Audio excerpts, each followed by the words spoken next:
Well, hello there my friends, welcome back to the Scott Reed Project. Now today I'm in my kitchen, but I ain't doing no cooking. I'll tell you what I'm doing. So if you follow me on social media, you may or may not have seen me doing a video, a time-lapse video of me breaking down a top of beef.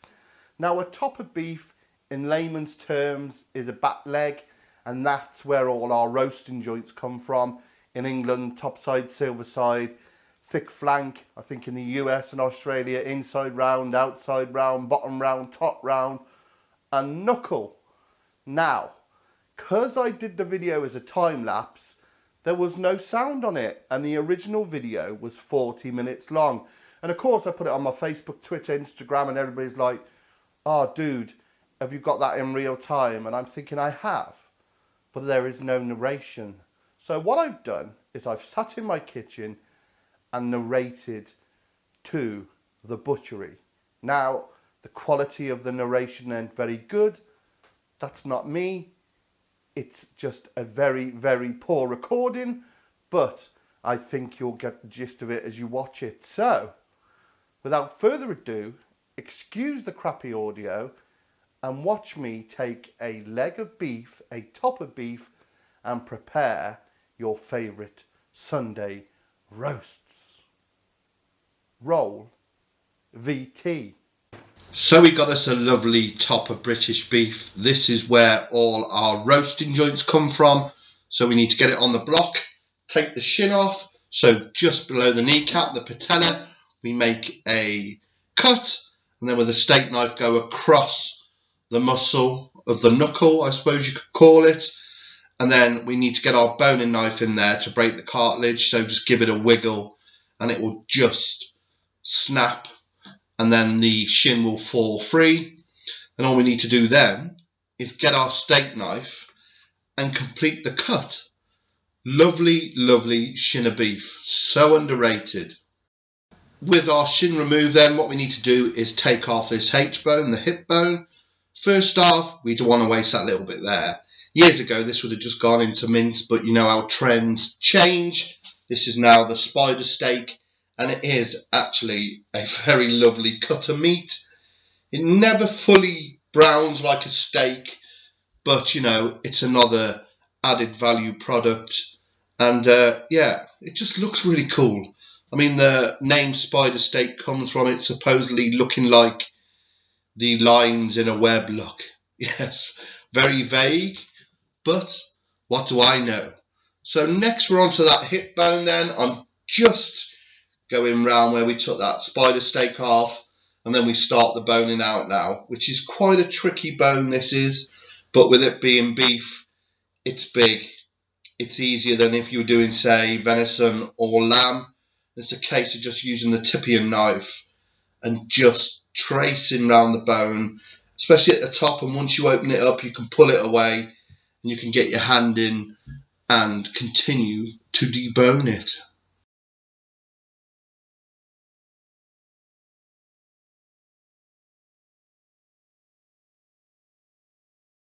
So I've just sped that bit up then, else we'll be here forever. Basically I've loosened it off, it's just hanging on there now. I just need to break that tip of that H-bone there, and it's done, removed. Okay, now we need to spin this round and we're going to break this down into its primals. So this top of beef is made of 3 primals, the topside, the silverside, and the thick flank. I think over in the US and Australia it's top round, bottom round, and knuckle. Either way, you know, it's the same. So what I like to do then to start mine is to take off the thick flank. And as you can see, I'm just following a seam. This will all be seam boned, the natural seams we're using, so we won't be cutting just willy-nilly. It's all got seams buried in there. So basically, just with the tip of my knife, I'm just opening it up. And once you open it up a little bit like this, and the technique of cutting and pulling, you'll expose the natural seam that's inside. So as I'm coming out the end of that femur there, the thigh bone, I'm just loosening it round the knuckle just for ease of movement later on. But now I'm just going in between the femur and the kneecap, the patella, and then just loosening off the back end where the top side is. But this is where we take the thick flank off now, basically scoring the membrane that runs along the thigh, very, very thin, so just using the point of the knife, and then round that knuckle end of the bone, and then continuing the cut, and then slide the knife under and gently just push away. This gives you a nice clean removal of the thick flank. And what you do, you trace this down, as you can see, down the thigh bone, both sides. And what you'll do is you'll hit the natural seam going into the silver side. I mean, I'm dancing around the camera. Always dancing around the camera. It's like an occupational hazard. You can see better there. So I've loosened it off the top of the femur. I'm just continuing the cuts. And all of a sudden, if you look inside there, you'll see the natural seam appear. So again, not using too much of the blade, just the tip, because you will actually go into the silver side and you won't know where the seam ends. But as you can see in a minute, it's only hanging on by a little bit. Bring the camera out so you can see. So it's just hanging on by that corner there, and you will see the natural seam. It's a real cool trick. Put a hole in there, get your finger in, and you'll see cut across the natural seam. And you've done it. That's your thick flank, your bed of beef, your knuckle off. So what we need to do then is naturally seam the silver side and the top side. So we're going to take the top side away from the silver side. So a natural seam again. You get your knife in, you follow it all the way along and all the way down. Just with the point of your knife, just keep moving away, cutting away, and you will eventually meet that thigh bone again, the femur. So you can see this is attached to the top of the silver side. The femur lies to the side of it. So basically, once you hit the femur, just get your knife, follow it along, as you can see there, and there's your top side. Beautiful. So now we're onto this lovely silver side. First thing I need to do then is just release this thigh bone, the femur. Then we can start breaking this down. Now this silver side is made up of two, I suppose, primals. There's your silver side flat and what we call the salmon cut, or I think the Americans, the eye of round.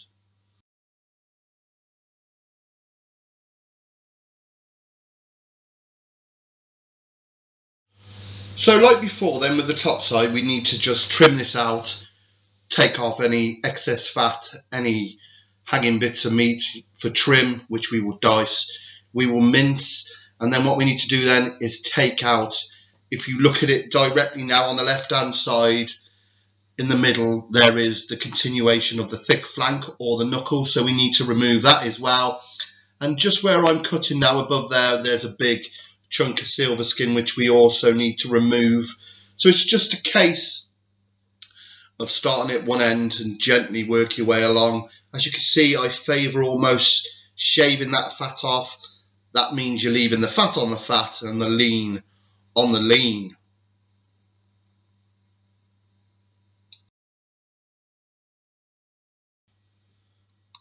So a wonderful piece of meat, the silver side, like I said, made up with the silver side flat and the eye of round. As you can see, I'm just with my left hand pulling that eye of round or the salmon cut away. I'm a big fan of silver side, but I must admit I do like the silver side flat. And my old gaffer years ago, Henry Deus, that was his favourite cut off the silver side flat. I shall show you in a minute. It was called the tail end of the rump, and that is where the rump ends and it goes into the silver side. Now the first, I'd say 7 inches of that is absolutely beautiful, and it's a joint I always look for personally. when I'm butchering, or if I have to go to the butcher's and buy some, because sometimes I do, that's the bit I'm after. So just continuing to take off any excess fat. Now we just need to go in between these two here and just take out this bit of membrane. It's a very, very tough bit of silver skin again. So all I'm doing is making a clear path, getting the knife in, and I will take that off. And again, just taking off the fat of that eye of round, the salmon cut. And here we go. I shall strip down now. This goes quite a way into the meat. So I'm just loosening it off and the job is done. So that bit that's actually facing you now, where my hand's working over, that is the tail end of the rump on a slight angle. If you go up to where the salmon cut starts, that is a seriously good piece of meat. I mean, it's all good, don't get me wrong, but being a butcher, you kind of learn where the special bits are. Now we're just going to work on this silver skin now. This is a hell of a piece of membrane, whatever you want to call it, quite thick. Quite a skill to get this off. You have to kind of score along it. And as you can see, I'm pulling with the one hand and gently cutting down, trying not to make too many slashes in the meat. And then when we reach the bottom, we take it off. And that is that sorted. So not a lot left to do on this now, just a little bit of fettling and of course a little bit of squaring off and tidying up. Just going over it one more time. I mean, the worst thing to do is you buy this joint and you've got a big bit of sinew or gristle or fat in the middle. You want it all nice and presentable. Obviously you're paying good money for it, so you don't want to have that rubbish. So just finishing off now. I mean, you can just keep picking and picking if you're like me. But there comes a time when you just got to say, that's it, it's done. And that's the skill, again, of being the butcher. You kind of learn what you can leave on and what you can take off. But basically, after tidying this up, all we've got left to do then is to cut this in half so we can get it ready to tie. So taking a steak knife, literally you could just seam that salmon cut off, which I've got in my hand there, but that leaves quite a big piece of silverside, so I just like to, the old-fashioned way, take a little bit of that silver flat. I'll trim that nub off there, and that is perfect. So now we've got our top broken down into its 3 primals. We need to work on and further process each primal individually. So working on the top side here, I'm just taking off the dry bit of meat. This is where they split it right down the middle of the pelvis with the saw at the abattoir. So we get rid of that, and then it's just a case of getting rid of any undesirable bits. There isn't many on this, you know, there's a couple of veins, a couple of bits of fat, but we'll trim that off nicely, cut this into 3 and get it ready for rolling. Like I said, we're going to cut this into 3. That first cut there is called the corner cut. Now that is one solid muscle. There's no natural seams in it. So this is the one a lot of people used to ask me for. Bearing in mind there's only 2 that size on each cow, you know, and when you've got like 30 people want it, you kind of got to educate them to go a different way. But the next is called what we call the middle cut. And then that very far one, in my hand without the knife, they can call it the third cut or the salvage cut. I mean, they're all perfectly good cuts of beef, topside, great roasting joints. You know, you could cook it medium rare, great flavour, great texture. But that corner cut is the one to have. So, like everything, just trimming it up, getting it ready to string, ready to be rolled. But here's that salvage cut. Again, we're just trimming off any undesirable bits, some bits of fat. There is a vein that runs through that one, so we're just taking that out, but just giving it a good look over, preparing it ready to roll. So next we're on to the thick flank. Again, we want to split this into ready for rolling. So all I'm doing is cutting off that kneecap, the patella. We'll trim that up later. And what I like to do here, you can peel away this one flap of meat, but I like to take it off so it gives us a real nice clear run and have a look at what's underneath. And then what we'll do is we'll split this again into two, give it a trim up, take off any bits of meat, like there's a flap this side, there's one on the opposite side, so we're just left with a whole almost ball shape of beef, and then we'll cut it down the middle, take out the sinews and get that ready for rolling.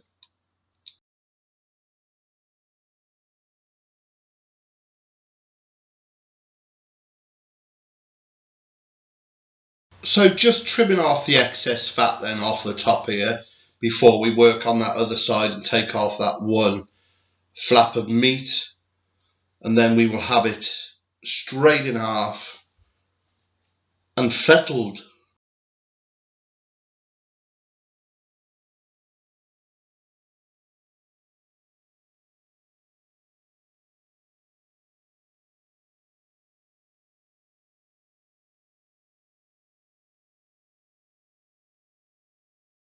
It looks better already, doesn't it? So basically just straight down the middle, down its length, two equal sizes, and then we will work on each side just with your boning knife. As you can see,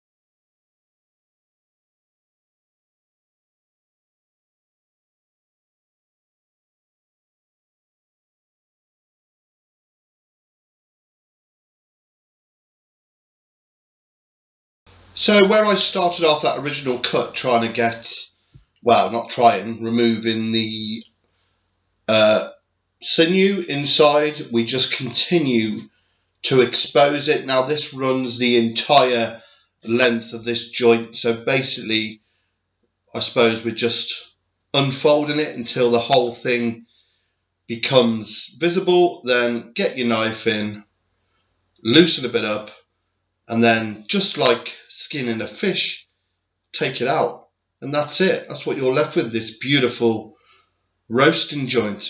And we just repeat with the other side. Ah, the dear old shin, one of the first things I ever learned to bone out.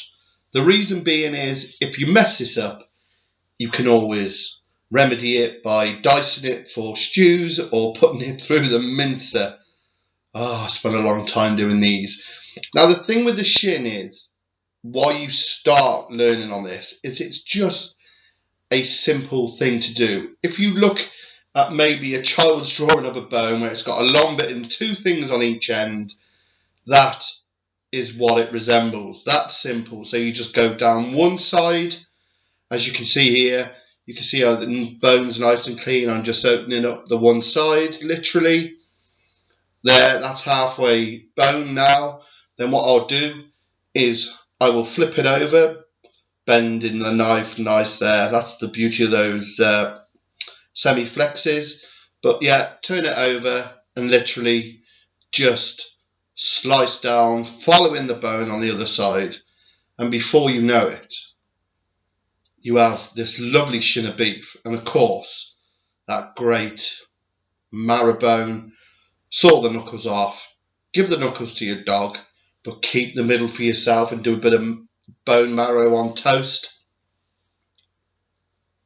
It's an absolutely beautiful and decadent dish. But like I said, if you was to get a child to draw a picture of a bone, you know, that's what they look like. All I'm going to do then is just take the rest of that knuckle muscle off. I mean, a lot of people would sell this as shin. I prefer to break it down, use it for diced beef or just in the mincer, but I just like those perfect, because I'm a weirdo, rounds of shin. And I'm like a lunatic. I cannot stop fettling and tidying up. It's a curse. But that is the skill of the butcher. We make things look good. And I'm just cutting off the ends there, straight into the mince pile, and you're left with that. It's just beautiful. Beautiful, beautiful cut of meat. So here we have half of the silver side, so prepared exactly the same way as the top side, the thick flank. Taken off the bone, sliced down the middle, trimmed out. And with these bigger pieces, these silver sides, I like to put a couple of holding knots on just to get the shape. Now the reason we tie these up equally is it helps with even cooking. So what we need to do now then is basically get some of the natural fat, the cod fat, which is off the flank, then slice it into thin slices and beat the bejesus out of it. So what I'm doing here then is just giving it a tap just to get a uniform size. I'm just slicing a bit here so we can stand it up, you know, like it's almost professional, isn't it? And then I can slice perfect full slices off it. So you might get 4, 5, 6 pieces off this, nearly enough to do the whole of your top of beef. Obviously these big long slices will be battered out and they fit perfectly on your silver side. So, haven't got a fat basher, so I'm using the plunger from a mincer and just giving it a good bouting so it's not too thick, you know. This will help with the roasting. It's a very classic traditional way of preparing beef. Putting fatten it up, I suppose, was the term we used to use, but the beauty is you are using the natural fat from that part of the beast, and it makes a hell of a difference with the roasting, especially if you want a bit of dripping for your roast potatoes. But I mean, I spent years doing this. I mean, you get all kinds of shapes of fat, and you kind of like got to build a jigsaw and lay it out so it fits perfectly on your piece of meat, as you'll see in a moment, because this silver side goes on a bit of an angle, and as you can see at that bottom end facing the camera, there's a bit of a there trimming up, and I should be able to place it on. Have I still got it? Look at that. Hey? Like a glove. And all we need to do then is, with the butcher's knot, is go along and tie this joint up, like I said, till it's nice and even. That way, when you take a bit home, it's all one uniform shape, one uniform size, and we'll cook evenly through. So if you see what I'm doing, I'm spacing these knots out to start with quite wide, and then I will fill the knots in between, and as you watch it, you'll see the joint spreading out evenly. It's all about where you place those knots, but that's the skill, that's what takes the time to learn. And as you can see now, that's pretty much one lovely uniform size, looking, if I may say so myself, mighty fine, my friends. So the same method for every piece of this beef then. Obviously it's all been trimmed out. We put a few knots around it just to hold it. We bashed out our cod fat and then we tie it up. As you can see, we'll put a couple of knots wide space apart like the silver side and then fill them in. And again, it will give you the perfect roasting joint if you want a whole piece or just a bit cut off. It will be absolutely spot on.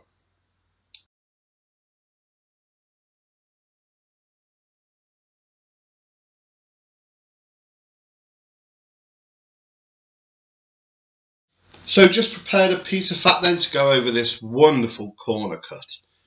I mean, it really is a beautiful piece of meat. It's just a shame there's only 2 on each beast. But this, if you can get hold of this, go to your local butcher, say, look, I want to try a piece of corner cut of beef.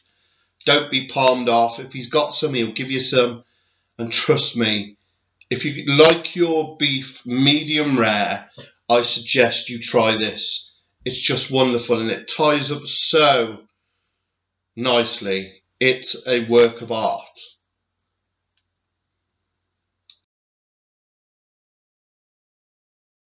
So this is one of those thick flanks. They really do tie up beautifully. I mean, this, have a look at this. It's almost perfection.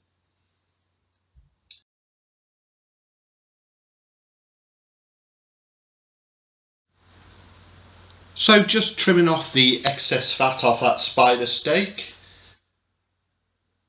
Another cut that's become very, very trendy in the last 5 to 10 years, I suppose, along with your flat irons. Not many people know about this one. This is still a bit of a secret, but you never know. Chance your arm. Ask your butcher for a spider steak. So the finished job then, all rolled and tied. This is the trim that was left. A bag for stew, a bag for mince, and then these beautiful joints all tied up, ready to go. It's a thing of beauty. Have a look at those.